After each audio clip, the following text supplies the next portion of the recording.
don't know how to resume there. So anyway, we're on NSC 68, which is another, which is a confidential classified note that was written by the National Security Council. That wasn't released until many, many years after the Cold War.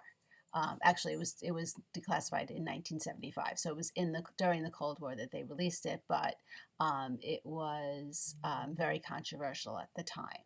And so it's interesting to read this to kind of get some insight into what they were thinking at the top levels of national security. Okay, so the question here is, what did the authors of NSC 68 conclude was the best approach? And they said that we need a massive buildup of weapons to deter the Soviet Union and protect the United States. Sorry about that. I don't know why my cursor was not in the right spot.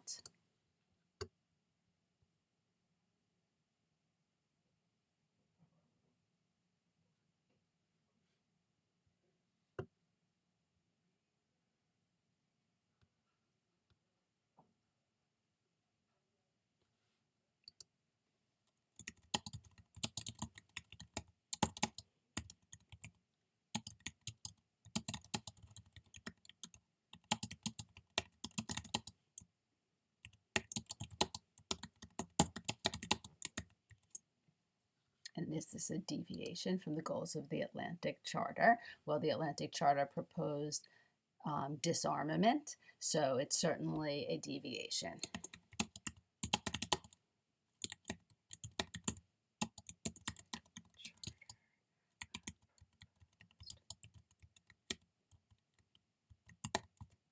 Okay, so here we are at the end of our conversation. And so let's go back to our aim. How did the Cold War originate?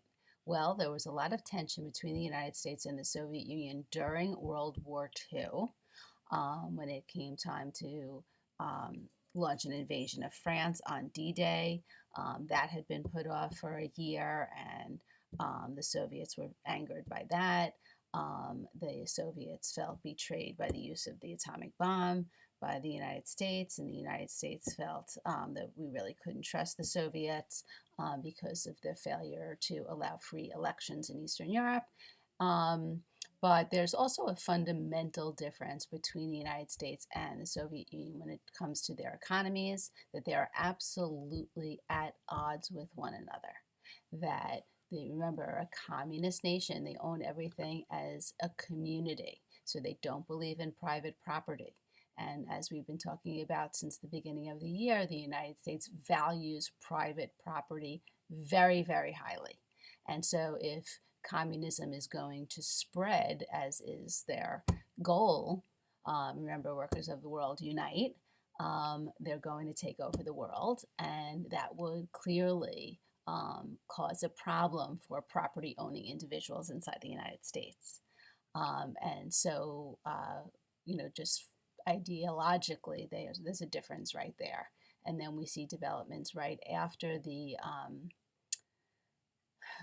end of World War II. They have a difference of how they're going to work out the end of the war. And right after the war, they kind of just went their own separate ways. And that's the end of that lesson for the Cold War originating.